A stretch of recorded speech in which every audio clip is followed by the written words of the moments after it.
Nothing changes by accident. Days pass, weeks pass, and without realizing it, months disappear. Not because something went wrong, but because nothing was decided. This audiobook is not here to motivate you.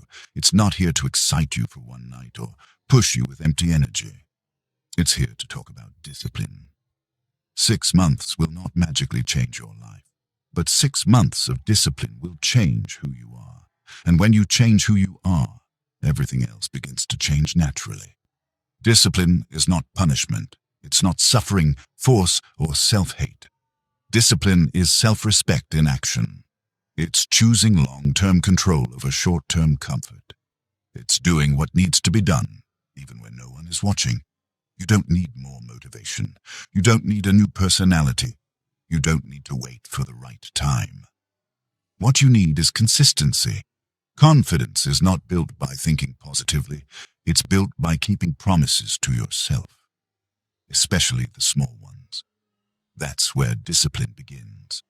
If you give yourself 6 months of real discipline, not perfection, not extreme routines, not unrealistic expectations, but honest, repeatable discipline, you won't recognize the person you used to be. Your mornings will feel calmer. Your thoughts will slow down. Your reactions will be controlled. Your standards will rise. And most importantly, you will stop feeling disappointed in yourself. Change everything doesn't mean changing your entire life overnight.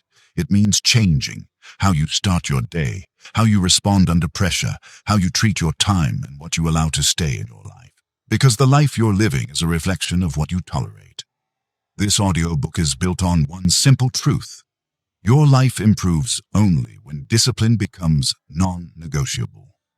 In the chapters ahead, discipline will be broken down into something practical and human. Not theory, not hype, not philosophy for display, but actions you can take today.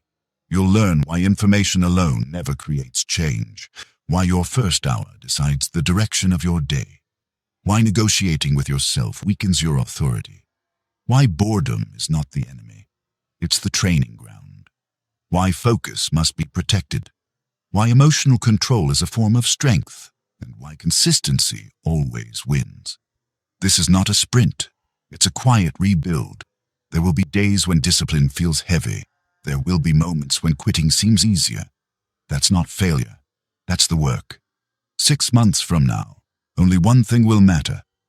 Did you stay consistent when no one was watching? So listen carefully, apply slowly, and start where you are. Discipline doesn't begin with intensity. It begins with a decision.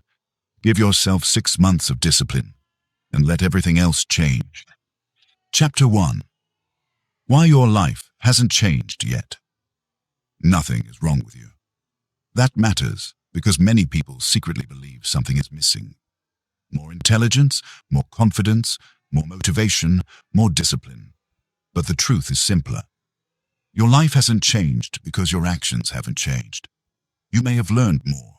You may have listened to podcasts, read books, saved quotes, watched videos.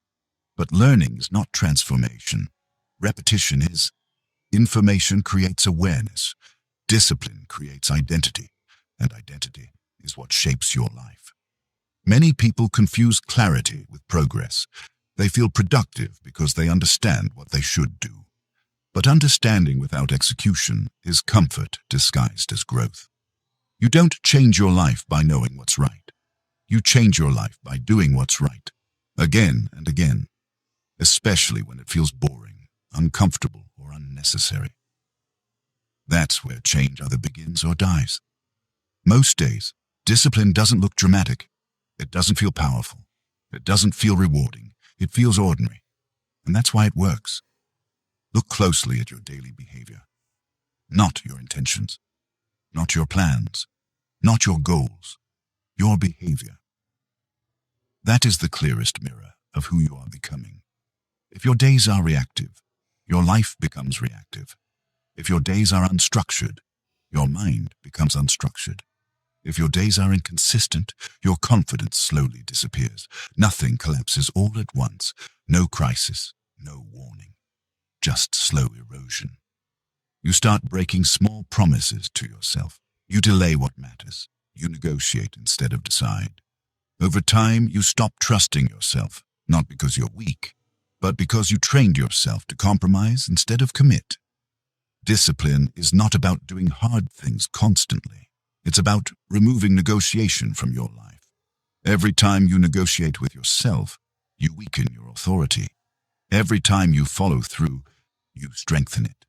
This is why your life hasn't changed. Not because you don't know what to do, but because you don't consistently do the same small things. Real discipline is quiet. It doesn't announce itself. It doesn't look impressive. It looks like showing up on days when nothing feels special. It looks like doing the same simple action without excitement. It looks like choosing structure when comfort is available. Most people avoid this. They want intensity without consistency, results without repetition, change without discomfort. But discipline doesn't work that way. Discipline is built through boredom, the same wake-up time, the same small habit, the same controlled response, the same decision repeated daily. This is where identity changes. Not when you feel inspired, but when you act without needing to feel inspired. Right now, you don't need to redesign your entire life. You don't need a new routine, a new plan, or a new identity. You need one decision, one behavior you stop negotiating, one action you do every day, regardless of mood. Because discipline is not created by doing many things once. It's created by doing one thing many times. Choose something small enough that excuses sound weak. Wake up at the same time. Write one page. Train for 10 minutes. Sit in silence for 5 minutes. Finish what you start. The action itself matters less than the follow-through. Every time you follow through, you send yourself a message. I can be trusted. That message changes how you think, how you speak to yourself, how you show up. This is the foundation of confidence, not affirmations, not mindset tricks, evidence, and evidence is built through discipline. Your life hasn't changed yet because discipline hasn't been consistent yet. That doesn't mean it won't change. It means it hasn't started. And it starts now, with one decision you refuse to negotiate. Because clarity without action is self-deception. And discipline begins the moment you stop lying to yourself. Chapter 2. Discipline starts with your first hour. The first hour of your day decides more than you think, not because it's special, not because it's magical, but because it sets the tone your mind will follow for the next 16 hours. Before the world asks anything of you, before messages arrive, before noise begins, there is a brief window where your mind is neutral. That window is either protected or wasted. Most people give it away without noticing.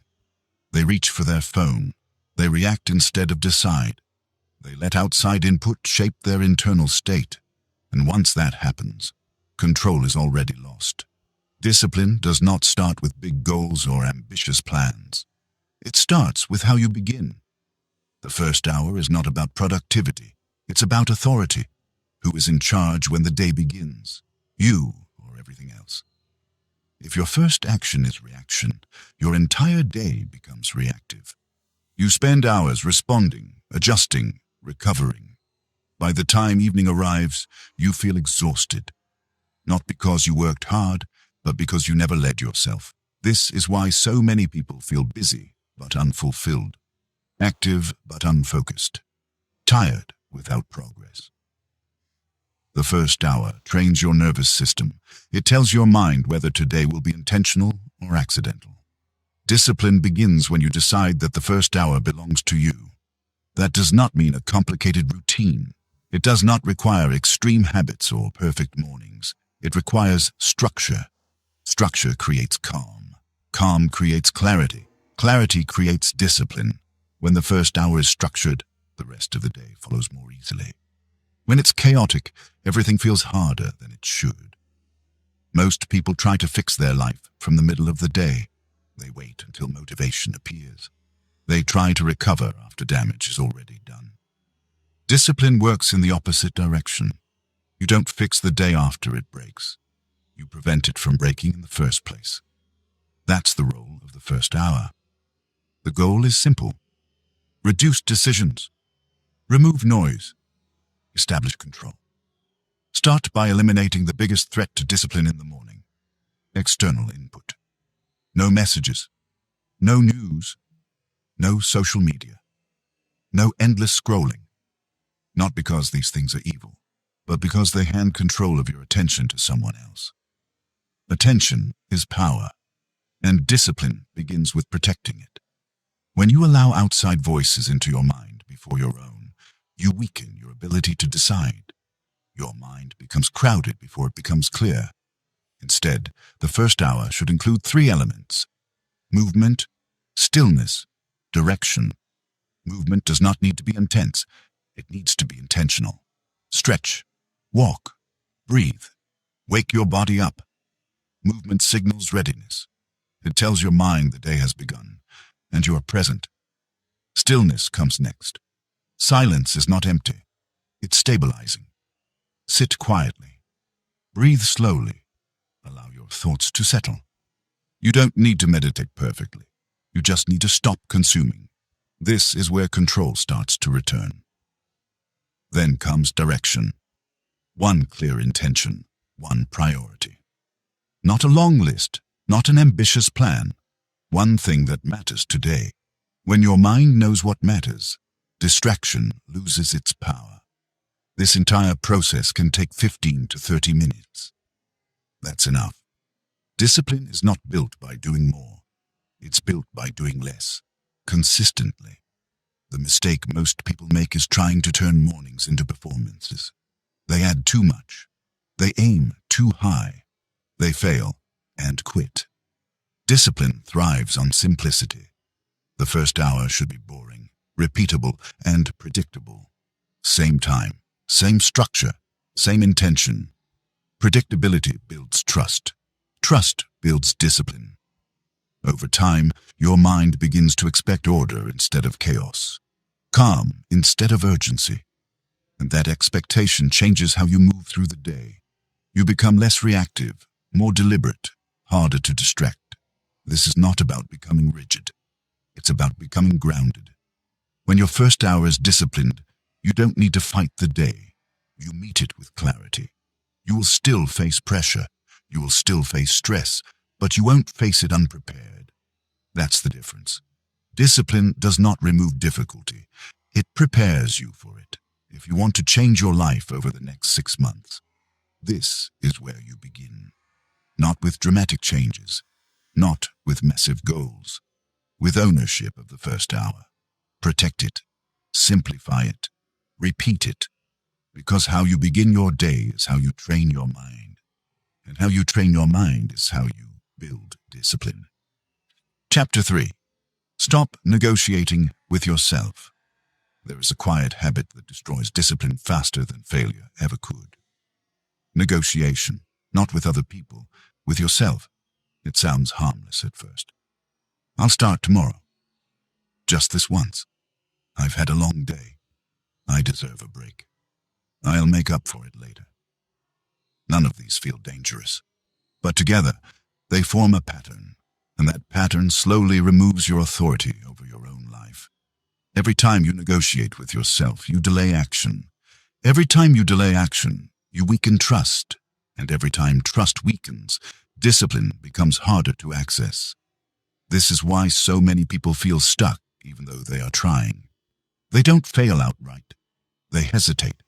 They pause. They bargain. They soften their own rules.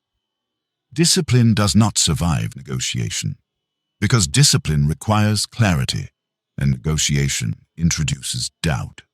When you decide something once and follow through, your mind learns stability.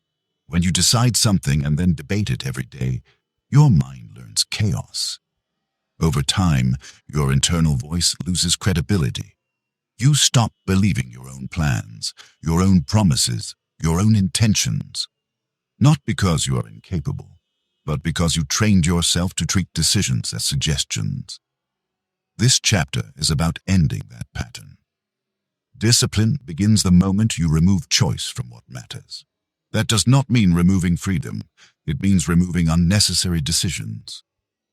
High performers do not rely on willpower. They rely on rules. Rules eliminate negotiation. When something is a rule, there is nothing to discuss. You either follow it or you don't. And when you follow it consistently, identity begins to shift. Think about how negotiation actually feels in your body. It feels heavy. It feels slow. It drains energy before action even begins. That's because your mind is trying to protect comfort. Comfort argues. Discipline decides. The more you argue with yourself, the more exhausted you become, even before doing anything. This is why discipline often feels harder than it needs to be. You're not tired from action. You're tired from internal debate. Decision fatigue is real, and most of it is self-created. You don't need to decide every day whether to do what you already know is necessary. You need to decide once and enforce it. The strongest form of discipline is simple structure. Fixed wake-up time, non-negotiable habits, clear boundaries. Not because life should be rigid, but because your mind needs stability to perform. When everything is optional, nothing is consistent. Negotiation also creates emotional loopholes. On hard days, you negotiate. On tired days, you negotiate. On emotional days, you negotiate. Soon, discipline only exists on good days. And good days are unreliable. Discipline is built for bad days. That's why it must be decided in advance. You don't wait until you're tired to decide whether you'll follow through. You decide when you are calm and execute when you are not. This is how authority is built. Authority is not volume, it's consistency. The moment you stop negotiating, something changes internally. There is relief, not because the work disappears, but because the debate does. You conserve energy, you move faster, you act with less friction. This is what discipline is supposed to feel like. Quiet, clear, unemotional. Most people think discipline means pushing harder. It doesn't. It means deciding earlier. If you want to stop negotiating with yourself, start with one area, one habit, one rule. Choose something small enough to enforce, but important enough to matter. For example, you wake up at the same time. No debate. You train for 10 minutes. No exceptions. You write one page, regardless of mood. You stop when you said you would stop. No bargaining. No mental discussions. Just action. At first, your mind will resist. That's normal. You trained it to negotiate. Now you are training it to obey. Discipline is not harshness. It is clarity. When your mind knows there is no alternative, it adapts quickly. And when adaptation happens, discipline becomes easier, not harder. Over time, something important happens. You begin to trust yourself again, not because you feel confident, but because you have evidence. You said you would do something, and you did it. That evidence accumulates, and with it comes calm confidence, the kind that does not need validation, the kind that does not announce itself. This is how discipline becomes identity. You're no longer someone who tries, you're someone who follows through, and when that identity is established, change accelerates. Not through intensity, but through reliability. Your life begins to shift not because you are forcing it, but because you are finally leading yourself. Negotiation ends here. Decisions become rules. Rules become habits. Habits become identity. And identity shapes everything that follows. Discipline is not about doing more. It's about deciding once and refusing to argue with yourself ever again. Chapter 4. Learn to do what's boring. There is a reason most people never reach mastery. It's not because they lack talent. It's not because they lack intelligence. It's because they cannot tolerate boredom. They want progress to feel exciting. They want growth to feel rewarding. They want effort to feel meaningful every single day. But real discipline does not feel exciting. It feels repetitive. And repetition is where most people quit. At the beginning, everything feels new. New habits, new routines, new intentions. Energy is high. Motivation is strong. Then the novelty fades. The work starts to feel ordinary. Progress becomes invisible. Results slow down. This is the moment discipline is tested. Not when things are hard, but when they are boring. Boredom is not a signal to stop. It is a signal that the real work has begun. Most people misunderstand boredom. They think it means something is wrong. It doesn't. Boredom means you are repeating the same action long enough for it to actually change you. Discipline is built in these moments, when nothing feels special, when no one is watching, when there is no immediate reward. This is where identity is forged. Anyone can act when they feel inspired. Very few can act when they feel nothing. That's why boredom separates those who change from those who stay the same. Look closely at your own patterns. How often do you abandon something because it stopped feeling interesting? How often do you search for something new instead of staying with what works? That constant search is not curiosity. It's avoidance. Avoidance of repetition. Avoidance of discomfort. Avoidance of patience. But discipline requires patience. Progress that lasts is slow by design. The body adapts slowly. The mind rewires slowly. Character forms slowly. There is no shortcut around this. If you want to change your life in 6 months, you must learn to respect boring days.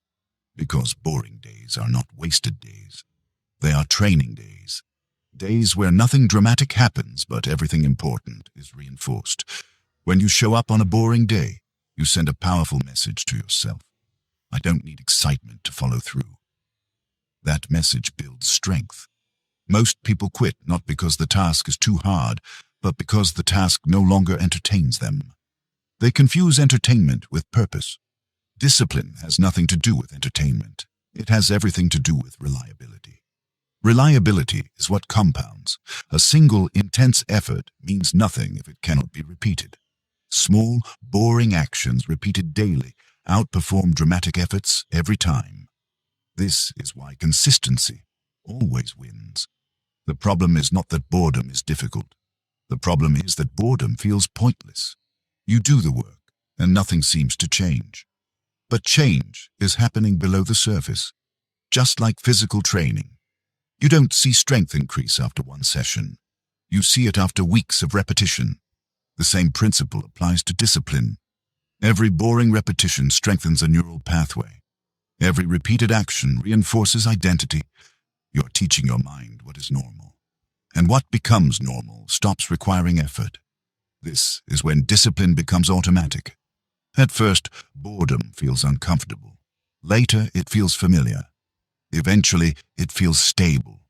Stability creates calm. Calm creates control. Control creates freedom. This is the paradox of discipline.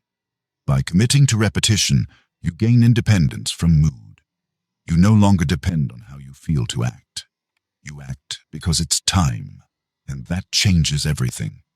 If you want to build discipline, stop asking, is this exciting? Do I feel motivated? Is this worth it today? Start asking, can I repeat this tomorrow? Can I repeat this next week? Can I repeat this even when nothing changes? If the answer is yes, you are on the right path. Choose habits that are simple enough to repeat and boring enough to sustain. Not impressive, not extreme, sustainable. The same wake-up time, the same short workout, the same focused work block, the same evening shutdown. Day after day. This is how discipline stops feeling heavy. It becomes routine, and routine is powerful. Because routine removes resistance. You no longer debate. You no longer negotiate. You simply do. Boredom is not the enemy of progress. It is the price of it. Those who accept boredom quietly outgrow those who chase excitement loudly. 6 months of discipline will not be 6 months of excitement. It will be 6 months of repetition. That repetition, if maintained, will change you permanently. Not because it felt good, but because you stayed when there was no reason to leave. That is how discipline is built, and that is how everything begins to change. Chapter 5. Cut everything that weakens. Your focus. Focus is not something you find. It is something you protect. Most people believe they struggle with focus because they lack discipline. In reality, they struggle because they allow too much access to their attention. Their mind is never alone, never quiet, never undisturbed. And a distracted mind cannot build a disciplined life. You don't lose focus all at once. You lose it in fragments. A notification, a quick check, a short break that turns into an hour, a conversation that pulls you out of momentum. None of these feel dangerous by themselves, but together they break continuity, and without continuity, nothing meaningful gets built. Discipline requires depth. Depth requires uninterrupted time, and uninterrupted time requires boundaries. This is where most people fail. They try to increase focus without removing distractions. They add techniques, they add tools, they add systems, but they never subtract. Discipline is subtraction before it is addition. If something consistently pulls your attention away from what matters, it is not neutral. It is a liability, and liabilities must be removed. This is uncomfortable to accept because many distractions feel harmless. They feel relaxing. They feel deserved. They feel normal. But normal does not mean harmless. Most people are not exhausted because they work too hard. They are exhausted because they switch too often. Switching drains energy. Every time you shift attention, your mind pays a cost. That cost accumulates. By the end of the day, you feel mentally tired without having produced anything meaningful. This creates frustration, and frustration weakens discipline. The solution is not working longer, it is protecting focus more aggressively. Focus is not a personality trait, it is an environment you create. If your environment encourages interruption, your discipline will constantly be tested, and discipline should not be tested all day. It should be preserved. This chapter is about removing what weakens you, not dramatically, not all at once, but intentionally. Start with awareness. Pay attention to what breaks your concentration, not what relaxes you, not what entertains you, what interrupts you, what pulls you out of the present moment. Phones are the obvious example, but they are not the only one. Open tabs, background noise, unplanned conversations, constant availability. Availability is the enemy of focus. When you are always reachable, you are never fully present. Discipline requires periods of inaccessibility, not isolation, but boundaries. You don't need to disappear from the world. You need to disappear from distractions. This means creating protected blocks of time. Time where nothing enters unless you allow it. No notifications, no messages, no random input. Just one task. At first, this will feel uncomfortable. Your mind will reach for stimulation. It will search for escape. That urge is not a signal to stop. It is withdrawal. You're breaking a pattern of constant input. And breaking patterns always feels uncomfortable. Stay. The discomfort fades faster than you think. And when it fades, something else appears. Clarity. Clarity makes discipline easier. When your mind is not crowded, decisions become simpler. You stop overthinking. You stop second-guessing. You just act. This is what focus gives you. Not intensity, not pressure. Simplicity. Many people try to become more disciplined by pushing themselves harder. They believe resistance is proof of growth. Sometimes it is, but often resistance is just noise.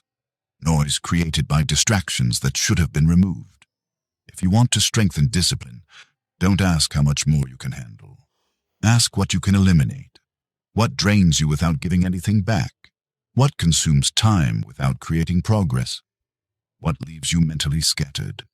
Those things are costing you more than you realize. Cutting them is not weakness, it is strategy. Discipline is not about enduring chaos, it is about designing order. This does not mean eliminating all pleasure. It means placing pleasure where it does not interfere with focus. There is a time for rest. There is a time for enjoyment. But discipline requires clear separation. When everything is mixed together, nothing is respected. Work becomes distracted. Rest becomes guilty. Structure fixes this. When focus time is protected, rest becomes deeper. When rest is intentional, focus becomes stronger. They support each other, but only when boundaries exist. The disciplined mind is not rigid. It is selective. It knows what deserves attention and what does not. Over time, this selectivity becomes automatic. You stop reacting. You stop checking. You stop being pulled in every direction. You regain control, and control creates calm. This is why cutting distractions feels powerful. Not because life becomes quiet, but because your mind does. 6 months of discipline requires 6 months of focus protection. Not perfection, not isolation, consistency. Remove what weakens you. Protect what strengthens you. Focus is not built by force. It is built by removal. And when focus is protected, discipline no longer feels like a constant struggle. It feels natural, because nothing is pulling you away anymore. That is how momentum is created, and momentum is what carries discipline forward when effort alone is not enough. There is a hidden reason distractions feel so powerful. They offer relief without resolution. When focus becomes uncomfortable, distraction provides an exit, not a solution, an escape. And the more often you escape, the less tolerance you develop for depth. Depth requires staying. Staying with one task, one thought, one effort. Most people never experience real focus because they leave too early. They mistake discomfort for danger. But discomfort is simply the mind adjusting to stillness. When you remove distractions, your mind becomes restless. It searches for stimulation. It looks for something familiar. This restlessness is not a flaw. It is withdrawal. You are breaking a dependency on constant input.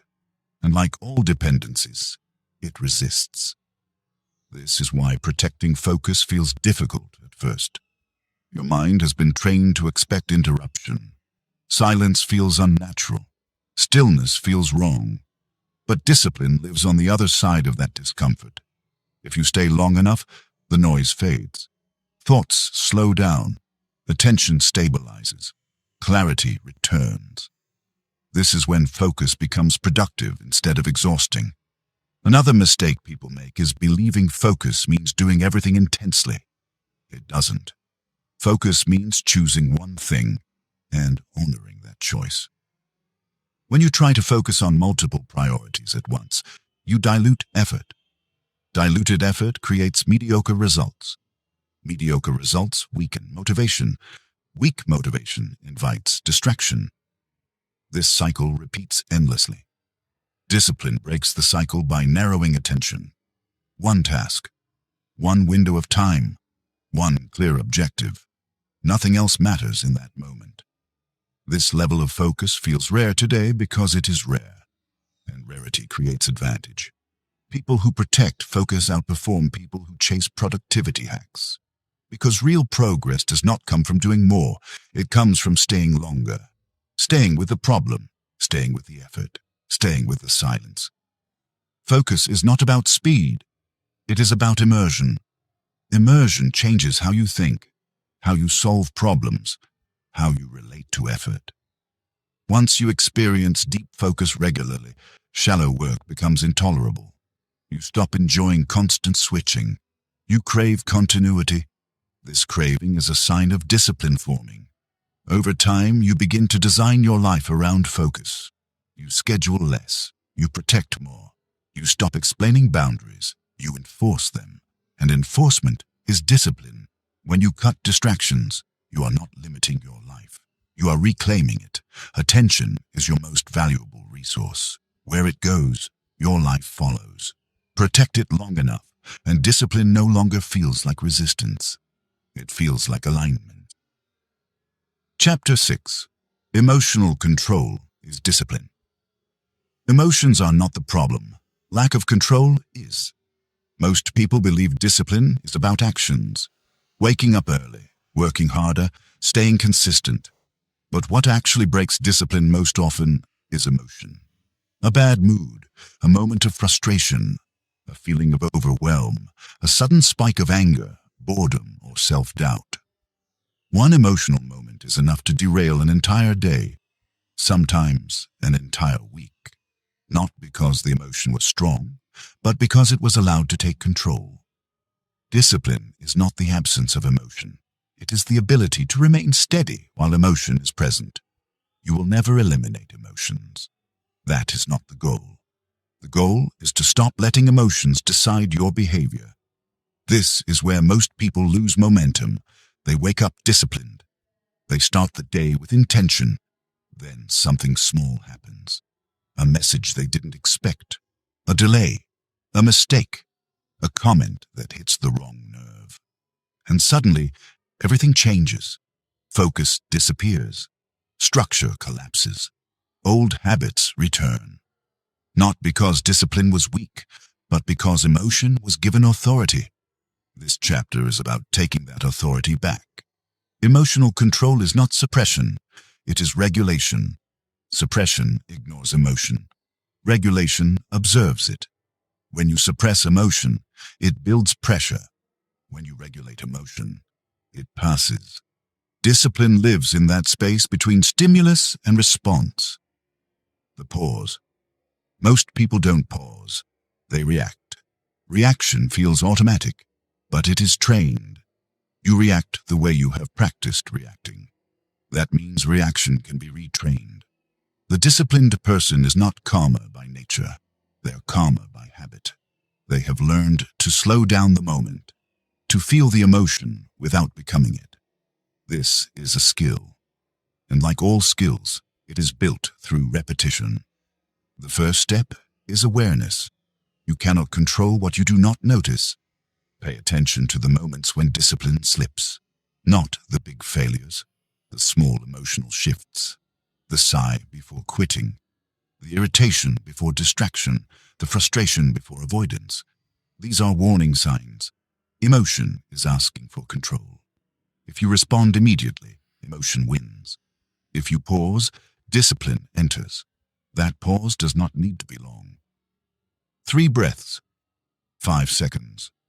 One conscious decision, enough to interrupt the automatic response. In that pause, remind yourself of one truth. Emotions pass. Consequences remain. Every emotional reaction creates a result. That result often lasts longer than the feeling that caused it. This is why emotional discipline matters so much. You don't regret emotions. You regret actions taken because of emotions. The disciplined person understands this deeply. They do not ask, "How do I feel right now?" They ask, "Who do I choose to be in this moment?" Identity overrides emotion. When identity is clear, emotions lose power. This is why discipline must be rooted in identity, not mood. If you act only when you feel calm, motivated, or confident, your discipline will always be fragile. Because emotions are unstable, discipline is built for instability. It is built for tired days, stressful days, unfair days. Emotional control does not mean becoming cold or detached. It means becoming grounded. Grounded people feel deeply, but respond deliberately. They do not escalate every feeling into action. They allow emotion to exist without letting it dictate behavior. This is especially important during moments of pressure. Pressure exposes patterns. Under pressure, undisciplined people rush. They react. They say things they regret. They abandon structure. Disciplined people slow down, not because pressure disappears, but because control increases. Slowing down is a form of power. It creates space to choose a response instead of repeating a pattern. One of the most practical discipline practices is this. When emotion rises, slow your body, lower your voice, relax your jaw, breathe deeper. The body leads the mind. When the body slows, the mind follows. This is not weakness, it is control. Many people believe intensity equals strength. It doesn't. Control equals strength. Anyone can react loudly.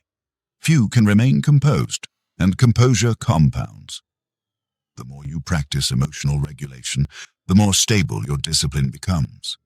You stop losing days to moments. You stop losing weeks to bad mornings. You recover faster. Recovery is discipline. Perfection is not required. You will still react sometimes. You will still slip. The difference is how quickly you return. Undisciplined people spiral. Disciplined people reset. Resetting is a skill. It begins with accountability without self-attack. You notice the reaction. You acknowledge it.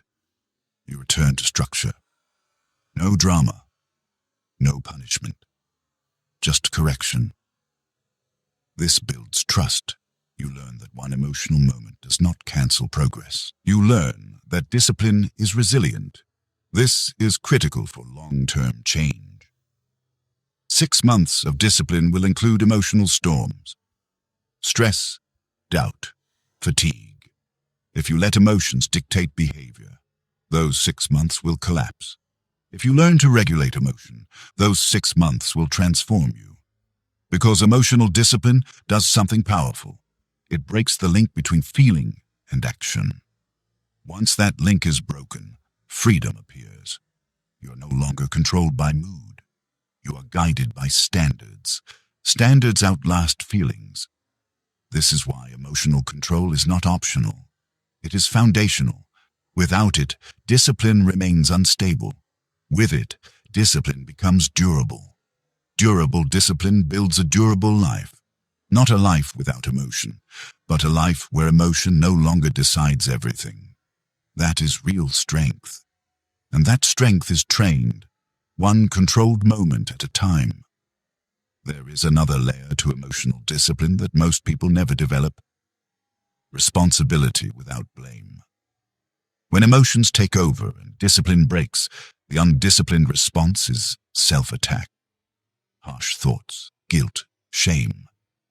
These reactions feel like accountability, but they are not. They drain energy instead of restoring control. Real discipline does not punish emotion. It redirects behavior. You can acknowledge emotion without identifying with it. I feel frustrated is not the same as I am frustrated. That distinction matters. When you merge identity with emotion, you lose leverage.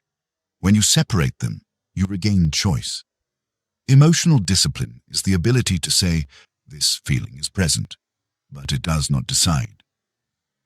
This is especially important after mistakes. Everyone slips, everyone reacts poorly at times. What separates disciplined people is not fewer mistakes. It is faster recovery. Recovery is emotional skill. Instead of spiraling, they reset. They do not justify the reaction. They do not dramatize it. They return to structure. Structure absorbs emotion. Routine stabilizes the nervous system. Predictability reduces internal chaos. This is why disciplined people lean into routine during stressful periods. Not to escape emotion, but to contain it. Emotion needs boundaries. Without boundaries, it expands. With boundaries, it settles. This is why emotional control is inseparable from daily structure. Sleep, nutrition, movement, and rhythm all influence emotional stability. Ignoring these foundations makes emotional discipline nearly impossible. You cannot outthink a dysregulated nervous system. This is not weakness, it is biology. Discipline respects reality. It works with the body, not against it. Another overlooked aspect of emotional discipline is resisting emotional storytelling. The mind loves narratives. This always happens to me. I'm behind. I'll never be consistent. These stories amplify emotion and reduce control. Disciplined people interrupt the story. They return to facts. What is the next action? What is in my control right now? Facts ground emotion. Stories inflame it. Emotional discipline is choosing grounding over drama. Over time, this choice becomes automatic. You feel emotion rise, and you do not follow it. You acknowledge it. You regulate it. You act anyway. This is not suppression. Suppression hides emotion. Discipline carries it without letting it drive. That capacity changes everything. You stop being derailed by bad moments. You stop losing days to moods. You become stable. And stability is power. Not loud power, not aggressive power. Quiet power. The power to stay consistent when circumstances are not ideal. That is emotional discipline. And without it, no amount of motivation will hold. With it, discipline becomes unshakable. Because emotions will always come and go, but your standards remain. And standards, when enforced calmly, outlast every feeling. Chapter 7. Become someone you can trust. There is a quiet damage that happens when you repeatedly break promises to yourself. No one else may notice it. No one may call you out on it. But you feel it. Each time you say you'll do something and don't, something weakens inside you. Not motivation, not confidence. Trust. Self-trust is the foundation of discipline. Without it, every plan feels fragile. Every goal feels uncertain. You start doubting your own words. I'll start tomorrow. I'll stay consistent this time. I'll finish what I begin. Over time, those statements lose weight. They sound familiar, but empty. This is why discipline feels difficult for so many people. They are not fighting laziness. They are fighting a history of broken self-promises. Discipline is not about forcing yourself to act. It is about rebuilding trust with yourself. Trust is built the same way it is built with others, through consistency, through reliability, through follow-through. Big promises do not build trust. Small kept promises do. Most people try to rebuild discipline by aiming higher. They promise more, they demand more. But pressure without trust collapses quickly. The disciplined path is the opposite. Lower the promise. Raise the follow-through. When you promise less and deliver consistently, your internal credibility begins to recover. You start believing yourself again. This belief changes how effort feels. Effort becomes natural. Resistance decreases. Because when you trust yourself, there is no internal debate. You act because you said you would. This chapter is about becoming reliable. To yourself. Not impressive, not intense, reliable. Reliability is underrated because it is quiet. It doesn't look ambitious. It doesn't attract attention, but it compounds faster than motivation ever could. Every time you keep a promise to yourself, you reinforce a powerful identity. I am someone who follows through. Identity drives behavior. Once that identity is established, discipline stops feeling like a struggle. It becomes alignment. The problem most people face is that they promise too much, too often. They set standards they cannot maintain. They create rules they cannot enforce. Then they fail, and interpret that failure as proof that they lack discipline. That interpretation is wrong. The issue was not discipline. It was unrealistic commitment. Trust cannot grow in an environment of constant failure. To rebuild self-trust, you must make promises that are easy to keep. Not because you are weak, but because trust grows through success. Start with actions that feel almost too small. 10 minutes of focused work, 1 page written, a short walk, 1 deliberate pause before reacting. Then do them every day. No exceptions, no excuses. Consistency matters more than difficulty. When you succeed at something small, your mind takes note. It begins to expect follow-through. Expectation creates momentum. Over time, you can increase the standard, slowly, but never increase the promise faster than your ability to keep it. Discipline is not built by ambition. It is built by accuracy. Accuracy in knowing what you can maintain. Accuracy in enforcing what you decide. Another critical part of self-trust is how you respond when you fall short. Undisciplined people attack themselves. They spiral into guilt. They quit. Disciplined people correct. Correction is calm. It is specific. It is forward-focused. You don't rebuild trust by punishing yourself. You rebuild it by returning to structure.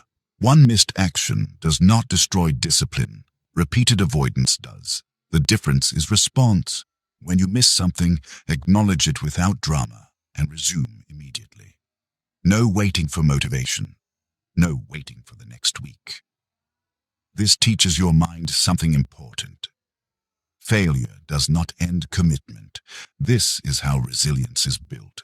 Trust grows not because you are perfect, but because you are consistent in returning. Another aspect of self-trust is keeping your word even when no one is watching. External accountability is helpful, but internal accountability is transformative. When you follow through without praise, without recognition, without reward, you change your relationship with yourself. You stop performing. You start leading. Leadership always begins internally. You cannot lead your life if you do not trust your own direction. Becoming someone you can trust means becoming predictable to yourself. Predictable does not mean boring. It means stable. Stable people make progress. They don't surge and crash. They don't depend on mood. They move forward steadily. This steadiness creates confidence, not loud confidence, quiet confidence, the kind that doesn't need reassurance, because it is based on evidence. Evidence that you show up, evidence that you follow through, evidence that your word means something. That evidence compounds. Over weeks, you notice something shift. You hesitate less. You doubt less. You act more decisively. Not because life became easier, but because you became reliable. This is one of the most powerful changes discipline creates. You stop fighting yourself. And when you stop fighting yourself, energy becomes available for growth. Becoming someone you can trust is not a dramatic transformation. It is a series of small decisions honored consistently. 6 months of discipline is 6 months of rebuilding trust, not through perfection, through reliability. And once trust is restored, discipline no longer feels like effort. It feels like integrity. Integrity is alignment between what you say and what you do. That alignment changes everything. Because when you trust yourself, you move through life with clarity. You stop questioning your own direction. You know that when you decide, you will act. And that certainty is one of the strongest foundations a disciplined life can have. Chapter 8. Why consistency always wins. Consistency is not exciting. It does not create dramatic stories. It does not produce instant validation. It does not feel powerful in the moment. And yet, consistency is the force behind every lasting transformation. Most people underestimate it because they are obsessed with intensity. They believe change comes from extreme effort, sudden breakthroughs, or moments of total commitment. They wait for the day they feel ready to go all in. That day rarely comes. And even when it does, it doesn't last. Intensity burns fast. Consistency burns slow, but slow burns reshape everything. Consistency is what remains when motivation disappears. It is what carries you forward when discipline feels heavy. It is what quietly compounds while nothing seems to be happening. This is why consistency always wins. Not because it feels good, but because it survives. Many people start strong. Very few continue steadily. The difference between those two paths is not talent or intelligence. It is tolerance for repetition. Consistency asks you to show up on ordinary days. Days with no reward. Days with no visible progress. Days when quitting feels reasonable. Those days are the test. Anyone can push hard for a week. Anyone can be disciplined when results are obvious. But life is not lived in obvious moments. It is lived in the in-between, the quiet days, the dull routines, the unremarkable effort. Consistency turns those days into leverage. Every time you show up on a day that doesn't matter, you build strength for the days that do. This is why consistency is more important than intensity. Intensity depends on emotion. Consistency depends on structure, and structure outlasts emotion. When you rely on intensity, your progress becomes unstable. You surge forward, then collapse. You start again, then burn out. This creates a cycle of hope and disappointment. Consistency breaks that cycle. It removes drama from growth. Growth becomes mechanical, predictable, reliable, and reliability is powerful. Consistency works because it changes identity before results appear. You do not become disciplined after you see progress. You see progress after you become disciplined. Consistency trains your nervous system. It teaches your mind that action is normal, that follow-through is expected, that quitting is not an option.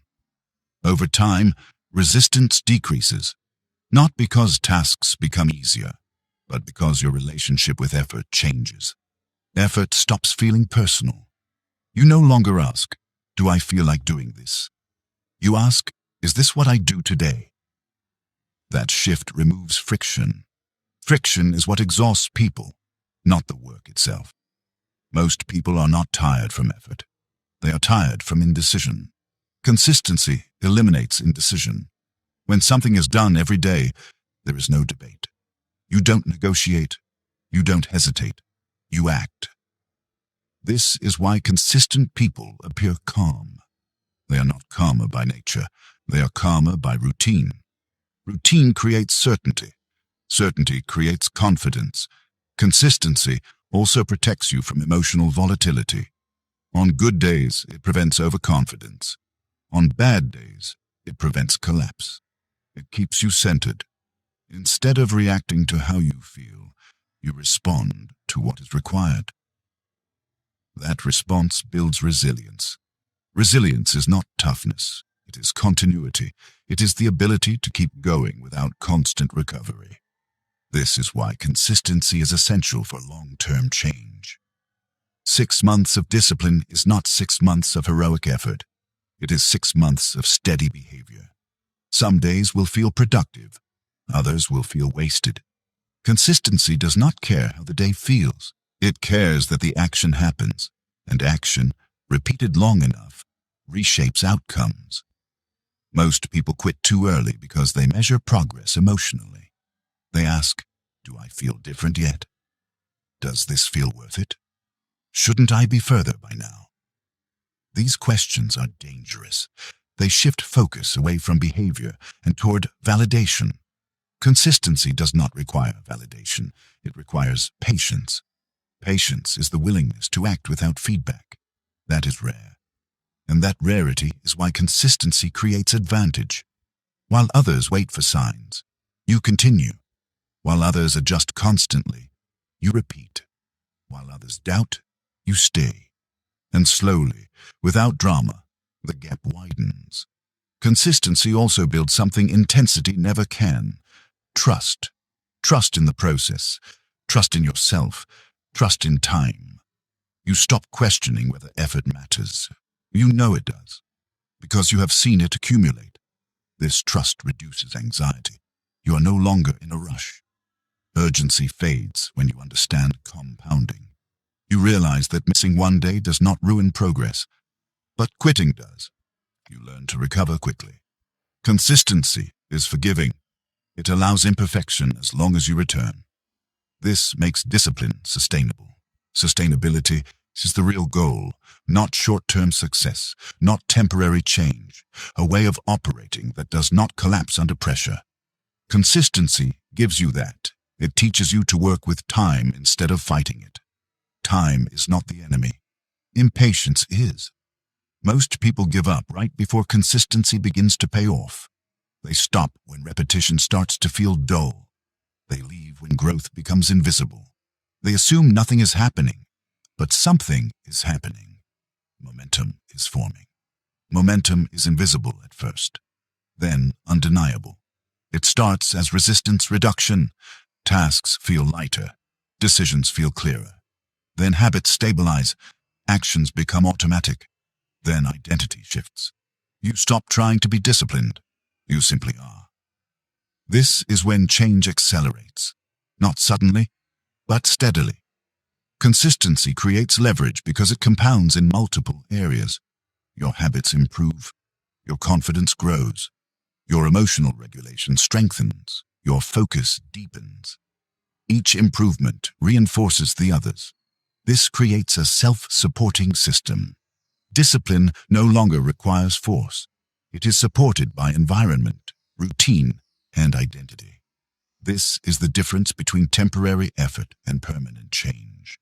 Consistency builds systems. Intensity burns them down. If you want to change everything in 6 months, you must abandon the desire for dramatic days. You must accept ordinary ones. You must measure progress by adherence, not feeling. Ask yourself one better question each day. Did I show up? Not perfectly, not impressively, simply consistently. That question keeps you grounded. It brings discipline back to something manageable. Consistency also humbles you. It reminds you that growth is earned slowly, that shortcuts rarely last, that patience is a form of strength. This humility protects you from arrogance. Arrogance leads to overconfidence. Overconfidence leads to neglect. Neglect destroys discipline. Consistency keeps you honest. You don't feel superior. You feel committed. Commitment lasts longer than confidence. Confidence fluctuates. Commitment endures.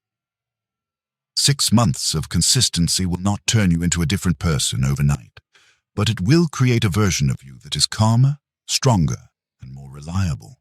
You will think more clearly, react less emotionally, act more deliberately. Not because life became easier, but because your foundation became stable. Consistency is not glamorous.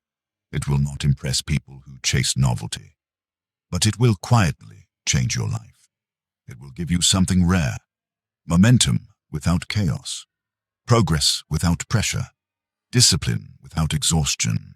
This is why consistency always wins, not because it is powerful in the moment, but because it remains when everything else fades. And if you give yourself 6 months of it, real consistency, not perfection, you will look back and realize that everything changed not all at once, but all the same. Because you stayed, because you repeated, because you didn't quit when nothing felt special. That is how discipline works, and that is how consistency reshapes a life. 6 months is not a long time. It passes quietly, without announcements, without warnings. And yet, 6 months can completely separate two versions of the same person: the version that stayed the same, and the version that finally took control. This audiobook was never about doing more. It was never about becoming extreme, intense, or obsessed. It was about becoming consistent, about choosing discipline not as punishment, but as a standard. Because discipline is not something you add to your life.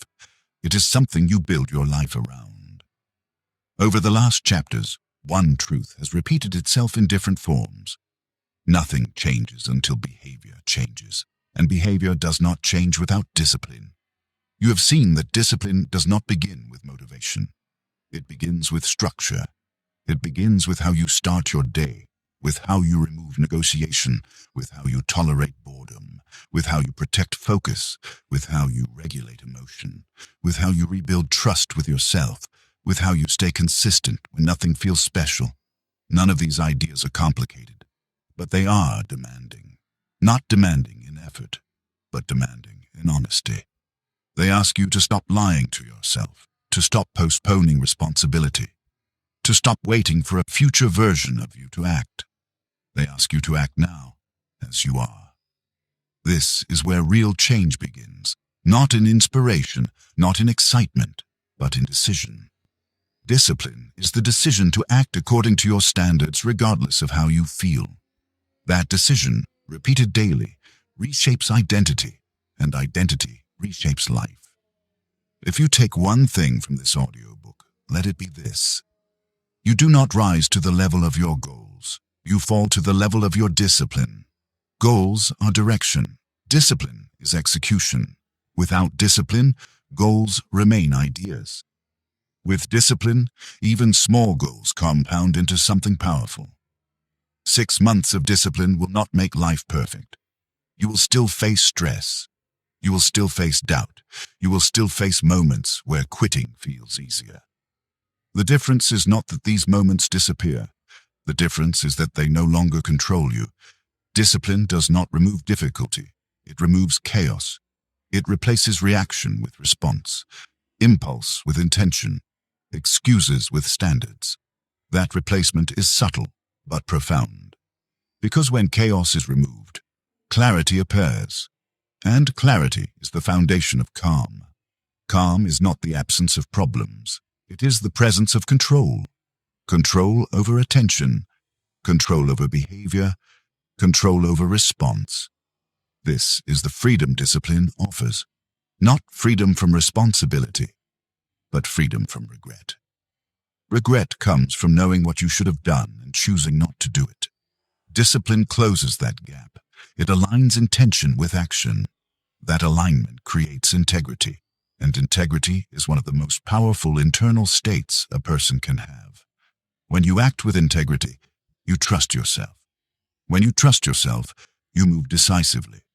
When you move decisively, life responds, not always immediately, but inevitably.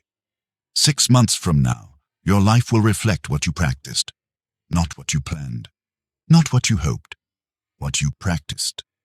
If you practiced negotiation, avoidance, and distraction, your life will feel familiar.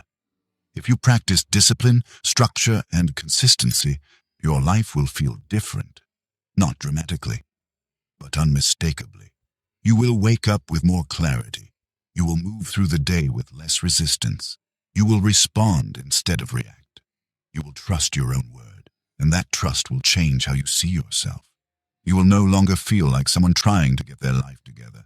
You will feel like someone who already has. That shift is quiet, but it is permanent. Before you finish this audiobook, there is one final challenge. Not a challenge of effort, but of commitment. Choose one habit small enough that you cannot justify avoiding it, and commit to it for the next 72 hours. No negotiation, no adjustment, no exceptions, not to prove anything to anyone else, but to prove something to yourself, that you can decide and follow through. That one small act matters, because it does. Discipline does not arrive fully formed. It is built through small, honored decisions, and those decisions are available to you every day. You do not need to wait for the perfect time. You do not need to feel ready. You do not need to change everything at once. You only need to begin and stay. 6 months from now, you will look back on this moment, and you will either say, "This is where I finally took control," or you will say, "This is where I understood, but did nothing."